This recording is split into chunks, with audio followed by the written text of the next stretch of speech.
This is episode 7, the Ducks on the Pond podcasts. We have with us Phil, Charlie, and Justin. What are you guys up to? I Nothing. believe today, some pitchers and catchers reported to their respective camps, right? So bring it on. Season is. I know. I mean, yeah, Super Bowl happened. It's baseball season. Yeah. I feel like I filled up so much on food, I didn't even want to get up to do the podcast today because it's so much glorious food. It Lots was of great. MLB changes too today. If you guys didn't see, two big ones. The Ghost Runner extra inning rule is now made permanent by MLB, and the other one is it is that positional players can only pitch if the team, I believe, is up by 8 or 9 runs, depending on the inning, or they can only play in extra innings as a pitcher. So both pretty interesting. We can always get to that at the very end. Let's go ahead and start off with Justin's topic. So yeah, just kind of with mine because it's more of a Twitter rumor at this point. Nothing's been absolutely confirmed yet. But apparently there's some big conflict with Acuna and the Braves right now. It looks like due to maybe his injury, they were talking extension or something at that point, and now it looks like either Acuna got mad and he's just wanting to trade now, and he wants to leave. Like, let's say if this is true at all. Like I said, it is unconfirmed. But what do they trade him? Like, because Atlanta's got the full control over it. Would you trade someone like Acuna? And if so, like, what do you try to ask for? I think right now would be a great time for the Angels to put a little trade together for him to bring him over there to shake that up. But I just want to see what you guys kind of thought about that. Like, this is wild. If someone that big of a superstar is ready to peace out, what gets him out of there? Charlie, thoughts on the Acuna news that came out through Twitter from the unverified? So I saw a little bit on that. I thought it had mostly been resolved as far as I saw, because one of the bigger pieces was he really wanted to play in the World Baseball Classic, but he had to get permission from the Braves in order to do so. And then he finally did get permission from the Braves to play in the World Baseball Classic. So I thought that it kind of at least died down a little bit, and that like that they were at least kind of seeing eye to eye. But I think he still has another 2 or 3 years of arbitration. Yeah. I mean, yeah, no, I don't see them. No, if they're gonna trade him, it's not going to be this year, and it's not going to be next year. It'll be further down the line. He's a guy you build around, Justin. I don't believe exactly those type of players. Teams, it takes a lot for teams to part with those type of players. Well, okay, at that same point, then why not? Why let him play the World Baseball Classic? If you're that big on your investment, why let him play at that point? That Here's doesn't my make feeling sense on the World Baseball Classic. People can get hurt in the regular season. I've talked to Phil about this, so I do agree with both sides on it. I do see both sides. World Baseball Classic, they can get hurt in the spring. They can get hurt in spring training. They can get hurt anywhere. The only difference is you can blame it on the World Baseball Classic, where spring training, you just kind of work through it because it kind of happens. I mean, basically, they're the responsibility of the coaching staff that's there, whereas you're the responsibility, or it's the responsibility of the team. I think you should be able to play for your country. I understand that they're investments and they're paid a lot, but a lot of these guys like Acuna, it means the world to them to play for their country, and it's a special moment for them. It's hard to tell somebody not to do that, and then it could, like in this case, sever ties. I don't think it's going to. I do want to stress that, but you have a potential of them getting upset because you're not letting them play in the Baseball Classic, something that they were really looking forward to doing, and now they're bitter. You know what I mean? And that can change a whole dynamic of a team, especially if that's your leader. Phil, what do you think? Yeah, well, I'd read some stuff that Acuna said that he wasn't going to play in the World Baseball Classic because he was going to get himself ready for the season, right? So after last year, just making sure he was 100% and ready to go, and then he just kind of last minute decided, nope, I'm playing. To my knowledge, the teams can't, not let them play. So he just seems to be kind of flip-flopping on stuff. And I understand. I think you're right, Rick. Like, a lot of these players definitely want to participate. They want to help their country's team advance and potentially win. So, I mean, I'm all for him playing. I just think that maybe there's some behind the scenes stuff going on there, whether he's trying to do something or the Braves are trying to do something. I don't think they move him unless this type of stuff continues. And if they do, I think Justin's right. Fine. There's definitely going to be somebody out there that wants a building block, who they can kind of build around, and he might be that potential player. So I think I don't put a lot of stock into it right now, but it's definitely something to pay attention to. Why if he comes, if he tears it up during the Classic, and then he starts the season off very strong, I think that the Braves might look at things different than if he doesn't. So could definitely be a benefit for Acuna. Yeah, I think in the long run, regardless, even when he comes up and is ready for renewal, he is going to be that guy that people still want to build around. He's still so young, so I think maybe regardless, at some point the Braves do get rid of him, with all their young talent, they're going to be pushing out. And at that point, he's the oldest one on the team then, so maybe that's something they're looking at anyway. Maybe he's upset about that, and he's just like, screw it, let's do it now, so, it's just interesting to see something like that, because you don't really see rumors like that fly up too often. So when I saw that, I was like, we should probably talk about this at some point.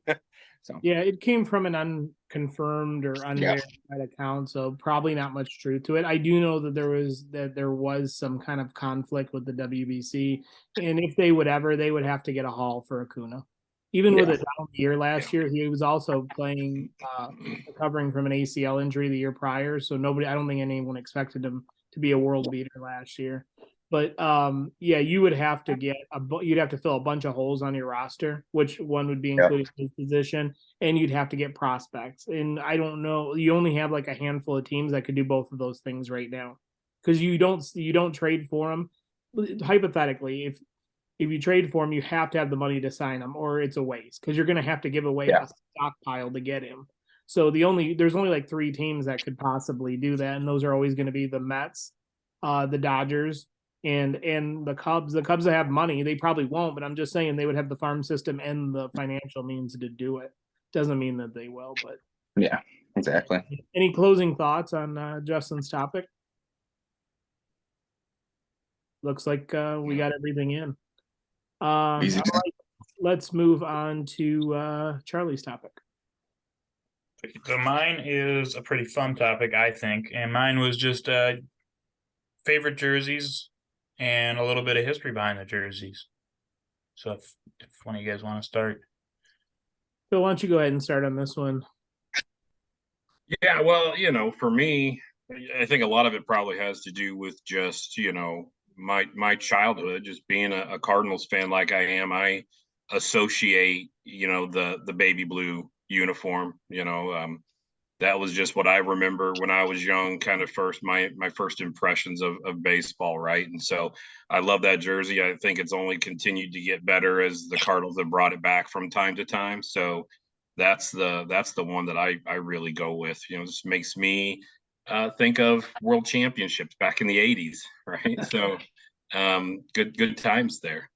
But as far as I'm not really a lover or a hater of jerseys. I kind of, even for ones that a lot of people say are garbage jerseys, I think they all have their place. But I'll tell you, the one jerseys that I don't like, the Reds, when they bring back their sleeveless jerseys. I think those kind of look very tacky.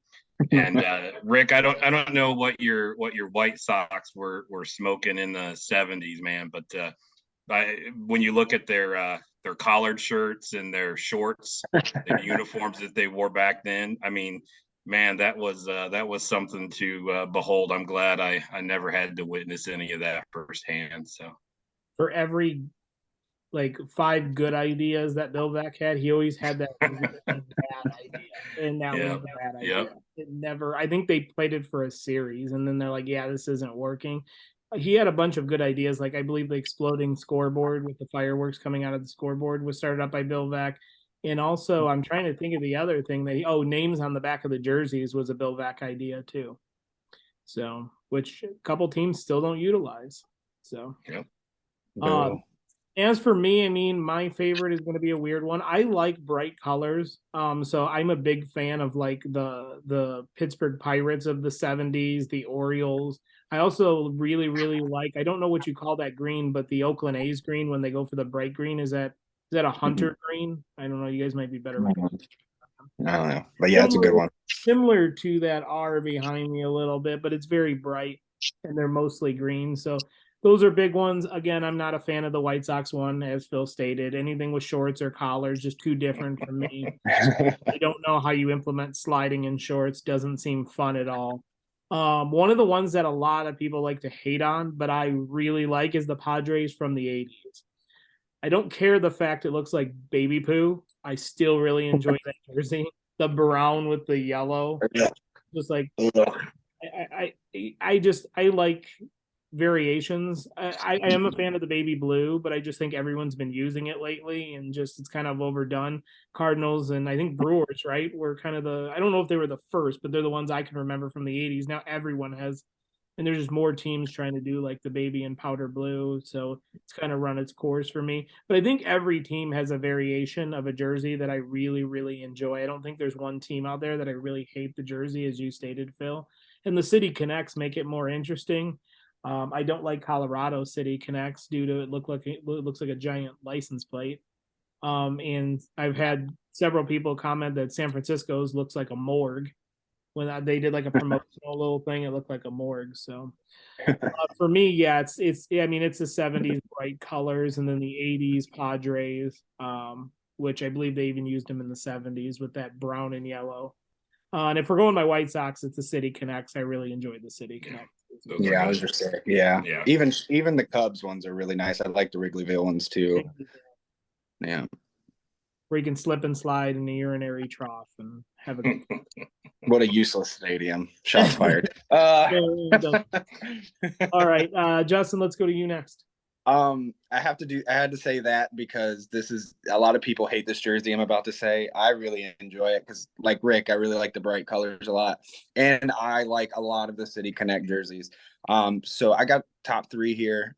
Padres, I love their City Connect jersey. I don't know why. It's bright, it's annoying. I love it so much. But it was inspired by the landscapes of San Diego and Baja California. So just those vibrant colors and the culture around there. That's what that inspired the jersey. Number two is not a City Connect, but it is my own Mets black jerseys. I love those. It just brought them back last year, finally. It was introduced in '98. It was an alternate home jersey for the white jersey itself. And then the number one, I really, really enjoy the Miami City Connect jerseys. There's just all that red. It makes no sense with Miami whatsoever, but I love it.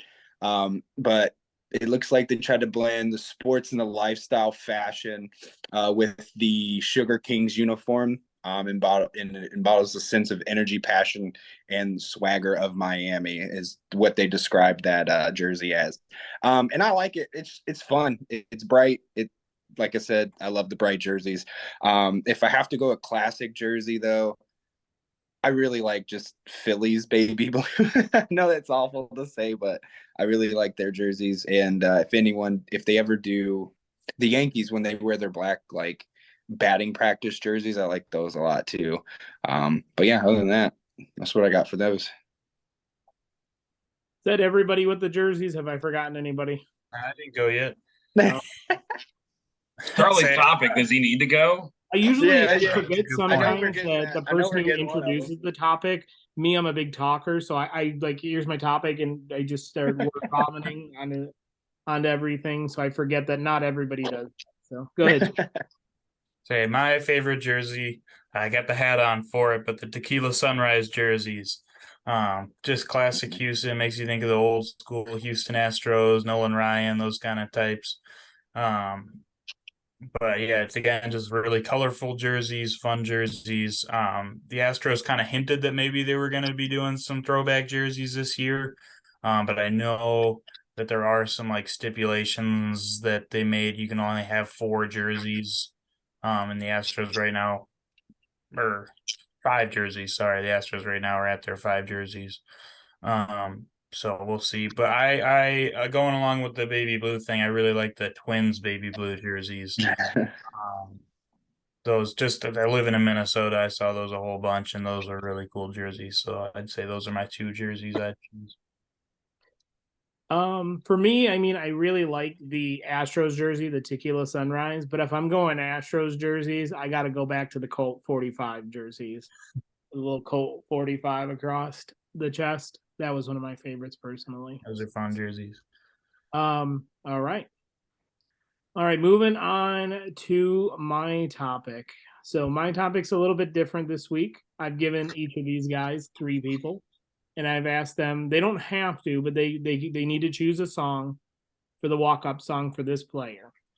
They can give a reason, but they don't have to. They can just state what the song is. So each person, like I said, will go through, and then we will they'll tell us what they chose for each one. So on this one, since I almost forgot Charlie, let's start it with Charlie. Sure. So I got my 3 players. I got Bryce Harper, Ronald Acuna Jr., and Jose Altuve. For Bryce Harper, I chose Philadelphia Freedom. Kind of an obvious choice, but a really great song by Elton John. Obviously, just that he plays in Philadelphia. With Ronald Acuna Jr., I went with Yeah by Usher.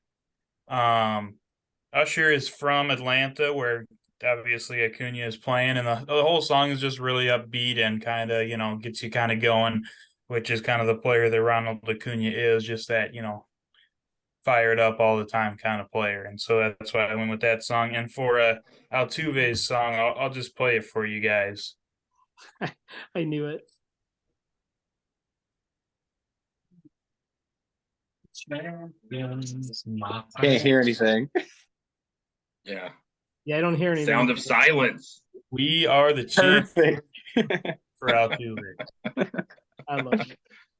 Good choices, Charlie. I like every single one of them, and I do think that they're fitting to each one. Great choices. All right, let's go to Phil. All right, so my players, I had Carlos Correa, Aaron Judge, and Nolan Arenado. So, with Correa, I figured it was appropriate with, some of the stuff he's been dealing with this off season. I figured Dr. Feelgood by Motley Crue kind of perfect for his walk-up intro. For Aaron Judge, obviously he had a fantastic season last year. He's a new captain for the Yankees, got the big contract. He goes by the nickname, Big Aaron Judge, or Big insert a name Judge here. So I really chose Big Time by Peter Gabriel, since he's got to live up to that contract big time now. Yep. And then for Nolan Arenado, I just look at him as a California boy. I got him down with Danny California from the Red Hot Chili Peppers. Ooh, all very good choices. I like it, Phil. Man, that's a lot to live up to. These guys got good stuff, Justin. Let's keep it going. What do you got? Yeah, so you gave me Francisco Lindor, Mike Trout, and Manny Machado. Lindor, Mr. Smiles himself, I got him walking on sunshine. I think that's a solid one, he walks up to. Trout, so these next 2, I kind of went in a little bit different. Some people may not know some of these, they may. One is with Machine Gun Kelly for Trout. It's called, I'm not going to finish the entire song title because we won't make any money for some reason.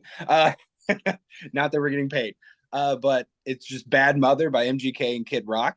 It's a really hype song, and it gets people going, gets people moving. The next one is Manny Machado. This band is no longer together, but they're Scary Kids Scaring Kids. They are an emo band, and the song is called Faces. And I chose that one because he plays with Tatis, and this song is all about fake people and them showing their true colors. And I just thought it was perfect. I feel like Manny would shoot that over at him very slightly, to kind of give him a good ribbon every once in a while. But yeah, that's what I've got. All right. I chose Did 3. everybody get a turn? Yep. Here we go. Fun. All right. Nope, I got it. All right. I've thought about this. I've had enough time. So I picked for myself Tim Anderson. We're going to go with Firestarter by Prodigy, because where Tim Anderson goes, the White Sox go. He is literally the fire starter of that team. So if he is everything that keeps that team going. If he's positive, if he's upbeat, then the team's upbeat and the team's performing. If he's I mean, he's the catalyst for that team, to put it plain and simple. The other one I have, Fernando Tatis Jr., easy one. I'm going with Hurt by Johnny Cash, because that guy cannot stay healthy. Whether he's riding a motorcycle, diving for a ball, sliding into second base, the guy's always hurt. I really want to see him play a full season, because in the season where he played the most, he was phenomenal and exciting to watch. I just want him to stay healthy. And the last one I had for myself was Trey Turner. We're going to go old school on this one. We're going to go Eagles, Life in the Fast Lane. And I think we all know why I chose this one, because the guy is super fast and he slides like no other. I think he has the sweetest slide in baseball. Just slides and goes straight. One of these times I'm just waiting for him to slide across home plate and right into the dugout. So yeah, those are mine. So pretty fitting. What do we think of each other's? I thought they were pretty good. I like that we all use different generations and types of music. The only thing we didn't use was country. The consensus was I don't think anybody used country in any of their. Nope, never. I guess the Eagles way in the beginning could be considered country, but not the song I chose. So. Blasphemy. Very true. And then we're going with the last topic, which I believe is Phil. Yeah, so there was an article in the Athletic last week from Jim Bowden, which I'm not sure if you guys know who he is, former Reds and Nationals GM. He's an analyst now and a baseball insider. He kind of fired up Twitter because he wrote an article about how Major League Baseball needs to embrace radical realignment. We talked about expansion, potential expansion teams and locations a while ago. So I'm not really focused too much on that, but he was proposing 2 conferences with 4 divisions each, with Major League Baseball expanding from 30 to 32 teams. And he was kind of throwing in there, which, I think it's the popular consensus, right, of Nashville and Charlotte being the 2 new expansion teams. So, the proposed realignment, I'm not going to go over it. Hopefully, you guys have that information. So I really just want to kind of hear everyone's thoughts on it. Pros, cons, are there takeaways? I'll tell you, a lot of the hate I feel was coming, from Midwesterners, specifically, with him proposing breaking up the Cardinals and the Cubs rivalry, because you would have the Cubs in a Midwest division with the White Sox, the Brewers, and the Twins. And then somehow you would put St. Louis in the Southwest division with the Royals, Astros, and Rangers. St. Louis really isn't that close to the Southwest or Texas, but whatever, right? And then you can also look at the Eastern division, which would be the Red Sox, Mets, Yankees, and Phillies. I mean, geez, that's just an unbelievable group of 4 teams, right? How a single team could come out of that would be crazy to think. And then if you look at something like the Mid-Atlantic, which would contain the Orioles, Pirates, Nationals, and an expansion team, it's like the NFC South, right? Nobody's going to win enough games to go anywhere, but somebody's got to go. So just interesting. I was wondering what your guys' takes were. Is this a good idea, a bad idea? Does this setup work for baseball? Does it create new rivalries that might, one up the current rivalries? Do the Cardinals and the Cubs have to be in the same division? Do some of these other rivalries need, San Francisco and LA, do they have to be together or can they be apart? So I'd really just like to hear from everybody else and hear what they think. So Charlie, who's going to rival Houston in that division? Am I right? Yeah, that'd be a pretty weak division. But yeah, so I agree that I think that you should try to keep a couple of the all-time rivalries. I mean, I think you're right about the Cubs Cardinals. Obviously you can't separate New York and Boston. That would be a crime itself. But it would be interesting to me to see, some of the rivalries that have kind of gone on for a while, like maybe look at like the Giants Dodgers rivalry. Like, yeah, that's a fun rivalry, but now maybe what if instead of that rivalry we had Angels Dodgers, in the same city kind of thing where they're going at it all the time. So I think when you start filtering it a little bit more by location and by where teams are, I think you'll run into a couple more fierce rivalries. A couple I was looking at that got put together that would be fun would be like the Minnesota Twins and Milwaukee Brewers. Would be cool to have those guys in the same division. Just a couple like that. I was looking at one more. Oh, Miami, Tampa Bay. I think that would be a fun rivalry. Have those two going at it. And so just some newer rivalries that I think would be almost better just because of how close they are together. But like you said, some of these rivalries that have been going on for over 100 years now. Maybe we should try to keep those rivalries going. It's just tough because I've seen a couple people on Twitter posted better ones geographically, so I don't know the reasoning if they were trying to keep some of them together.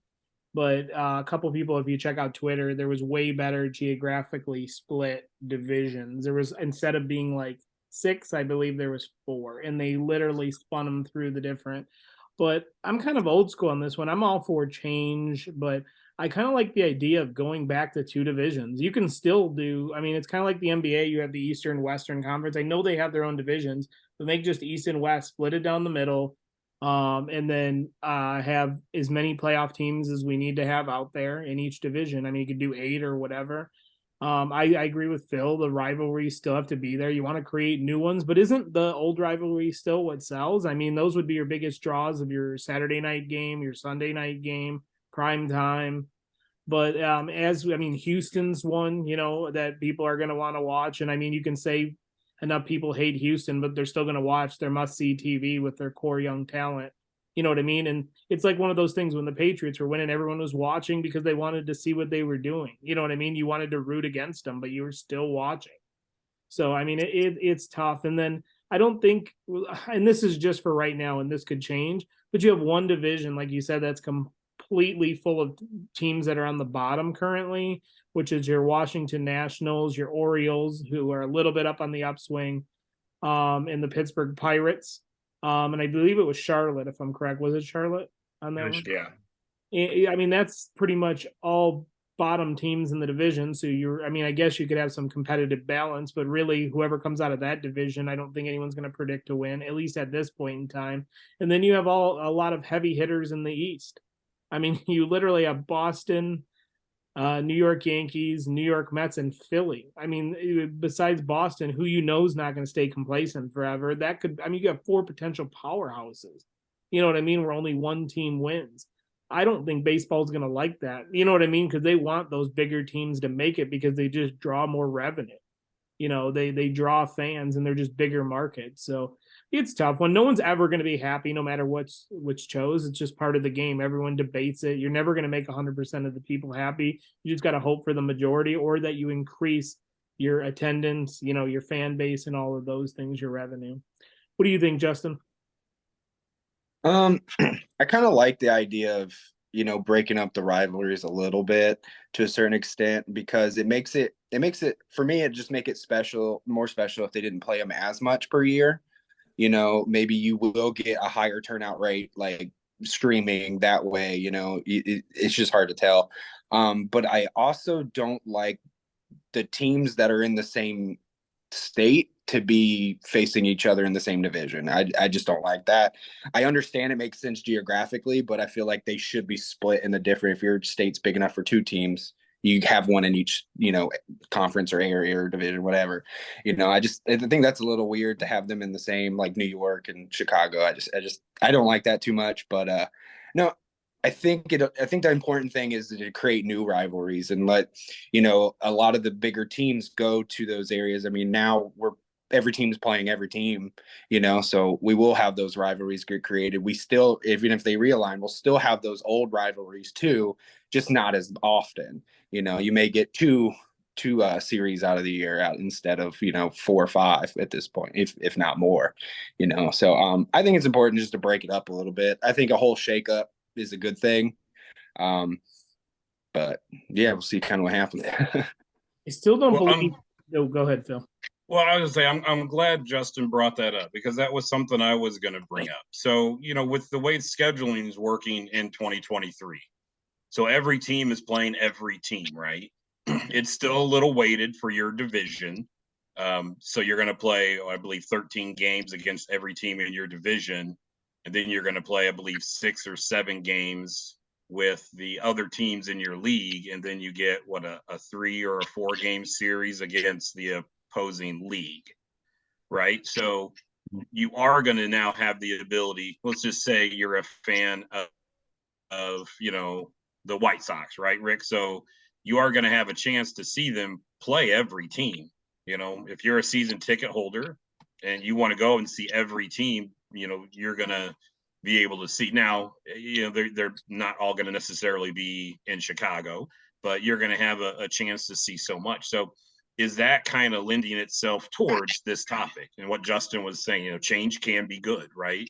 So because in the new setup, you are playing against your quote unquote geographic rival, so it was like for the White Sox, that's the Cubs, right? For St. Louis, that's Kansas City.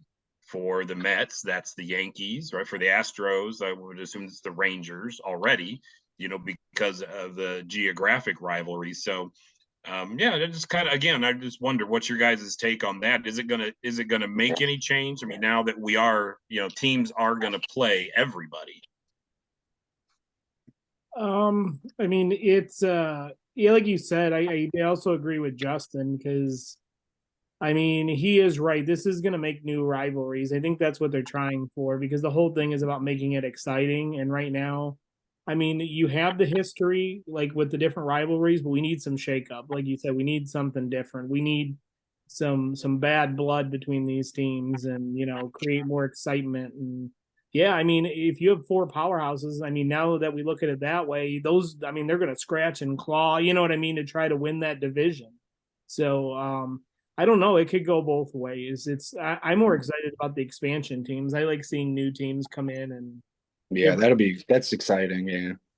I just don't think Nashville's gonna get a team. That's a hot take that I have. If Charlotte's got one, they're not gonna get one, I feel like. Well, there's gonna be 2 because you can't just have one taken out about teams. I just don't from what I've heard from several people in that area, the infrastructure can't support it. So the infrastructure right now, they're just they don't have room for a baseball team, is what I've heard. So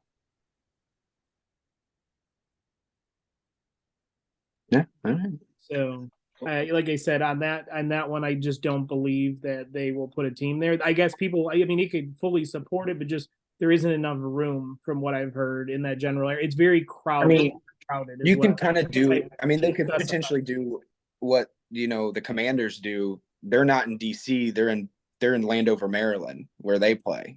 So I mean, that's a possibility for them too. Just kind of right over. New York Giants, New York Jets. Yeah, exactly. Yeah, maybe that's what I'm thinking because in general, Nashville, there just isn't the room to support, is what they said. What I was hearing from people in that area, they're like, it's already heavily crowded in areas. So you're probably right. If they do put it there, they're probably going to build it away from that area, still in that general area, but not right in Nashville. I still vote that they go to the Maine Lobsters, but that's just me. The Maine Lobsters. That'd be great.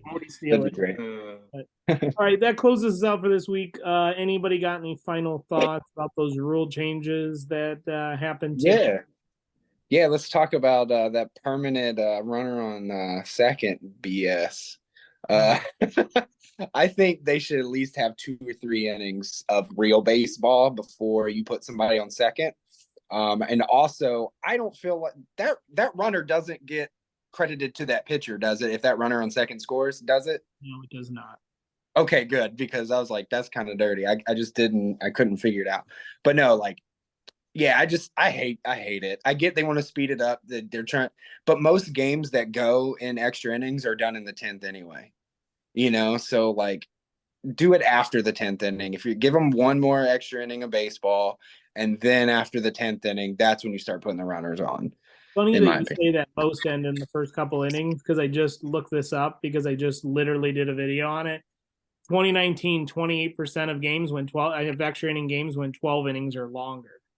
Yeah. So I mean, these games, if their goal is to quicken pace and draw more fans to the game, I believe that it makes it more exciting. At first, I was not a fan of it, but putting a guy on second immediately makes it a high pressure situation for both the pitcher and the hitter. It immediately becomes exciting because you have to get through that. That's a tough situation to have somebody on second base with no outs. you got to almost put your best guy in there. So I think it immediately creates that excitement. They're trying to draw more runs. And I get the excitement. There was a couple people that threw out there the excitement of, oh, a walk-off. You can still have walk-offs, and they can be just as good. I'll give you a hypothetical. The White Sox are playing the Astros, and the Astros scored 2. You know what I mean? White Sox scored 3. You know what I mean? That's amazing. You know, that can still make for good walk-offs. Rules change. I'm all for being a purist, but I was gonna say at that same point, they still won by 1. You would still have the same outcome without that runner on second. no, because potentially if you have a pitcher's duel or a defense, like it's just really good defense, you could have that game going 18, 19, 20 innings. And let's face it, besides myself, I don't think anyone in this chat, maybe Charlie, will be watching the 20-inning game. And I'm guessing Charlie would only be watching it if it's Houston. So I watched an 18-inning game this postseason. Yeah, that's what I was saying. Like, yeah. I don't believe, I think, and I do, one of the ideas, and I've taken in, Justin, is your idea. Give it a couple innings and then say, okay, now let's put it on there. So I have thought about that idea too. And I do think that's a good idea. I'm all for creating more excitement to the game and drawing more fans. I mean, Phil brought up a great point before we talked on this podcast. He said it's the third best sport right now when it comes to viewership. So you're slowly sinking. People's attention spans are less than they've ever been. We need to make the game quicker. We need to quicken the pace. We need more action. No more 4-hour games. They're already 3 hours, and if you add an extra inning game, it can last hours. So now that you're looking at the 4-hour mark, I mean, for some people, that's an entire work shift. You know what I mean, for that day. So I don't know. Phil, thoughts? Charlie, thoughts?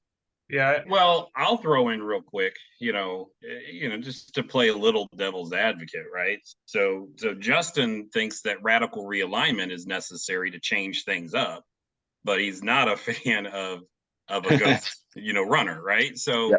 I just feel like I'm kind of meh about it. I definitely see, I think, where both sides are coming from.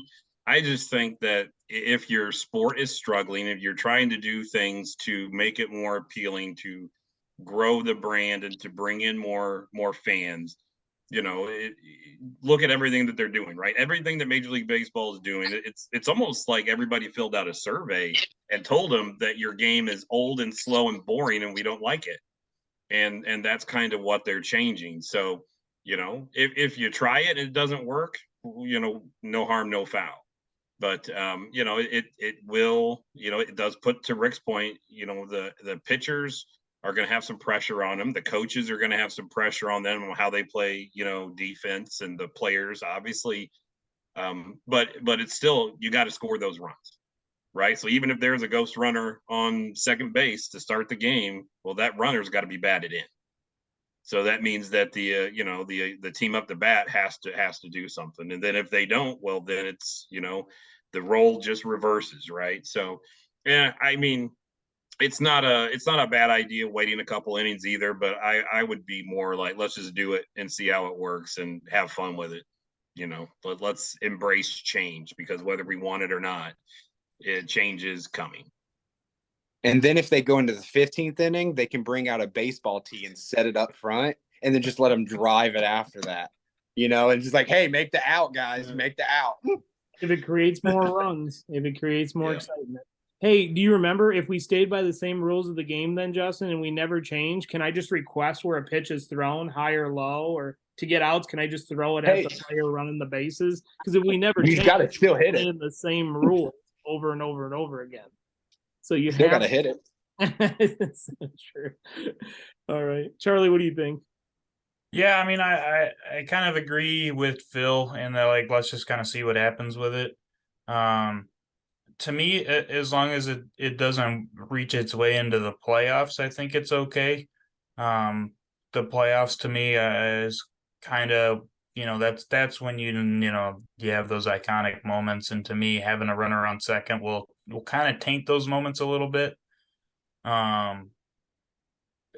In that, like, it's not giving a team an advantage or not an advantage, but I think it'll kind of get viewed that way, especially for the home team. If the home team can shut out the team in the first half of the inning, that then you'll have people saying, well, it's not fair, blah, blah, blah. But I mean, like Phil said, I just think you gotta try it out. And this is like the third year we've done it. So we'll see. Maybe give it a few more years, kind of see what players, coaches kind of feel about it in the next few years, and then go from there. The To me, the other rule was kind of silly. The pitcher rule was the pitcher, basically the pitchers and like position players in blowout games kind of thing. To me, that was pretty. I don't know, kind of silly. Like, I think you need 10 runs to put in a pitcher if you're winning, and if you're down 8 or more runs, you can put in a pitcher. I don't know. To me, I didn't like. I don't really get the point of that rule. Yeah, I think that there's a couple reasons I thought that they weren't they trying to protect the I think it was it they were trying to protect the players, the position players from getting hurt. Were they worried about them getting hurt? I can't remember. Somebody's gonna have to correct me if I'm wrong. Why they changed that? I can't remember off the top of my head. And nobody seems to know. Yeah, I'll have to look it up and get back on there. But there was reasons that they stated that they wanted those rules, but I just cannot remember why implementing them was important for MLB. It couldn't have been that important if I don't remember. So, but all right. Yeah, I think it was for injury or something like that. It's something to do with not wanting players to get injured or not being ready to pitch and then getting hurt. But we made it to the regular season, boys, because the next podcast that we have, pitchers and catchers will be there. I think that some people were pitching today, but generally not everyone's there until I think midweek, which is I think Wednesday, if I'm correct. So by the time we have our next podcast, everybody should be pitchers and catchers reporting. I say just start the season. We don't need spring training. So. No, just keep going. Yeah. Okay. Make it a 200 next week. We'll see you guys next week. Thanks as always for joining in. Please subscribe, like, follow, whatever you can do to support our channel. Thanks, guys. Thanks.